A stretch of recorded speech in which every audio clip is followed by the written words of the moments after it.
We've got a machine here for GT development, and what it does is these valves, this hole right here needs to be burnished, and there's a piece of tooling right here that gets driven into that hole, and it cleans the hole up and makes it nice and true for other valve components that get assembled into this. The problem that they've had at GT is there's 11 different styles of valve, and it's very easy for the operator to grab the wrong valve.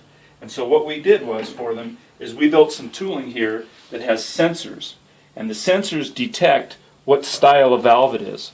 So there's a probe here, and probe here, and then we have proximity sensors up here that detect how far the probe goes into the valve.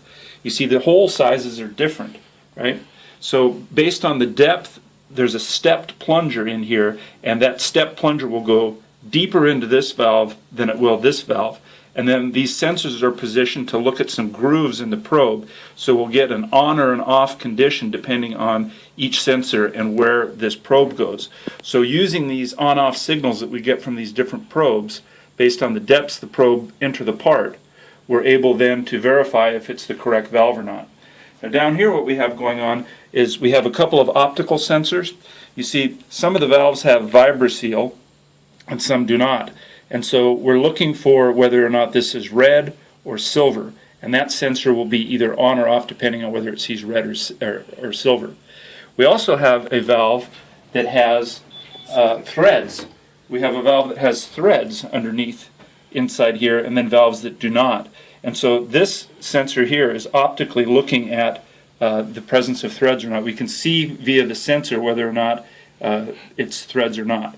So here's how it works. The operator will select the style of valve that they want to run.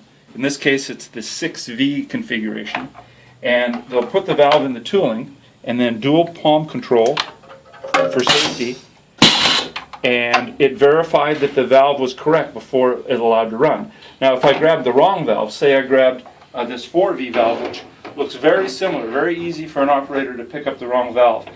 If we put the 4V valve in and we're looking for a 6V valve,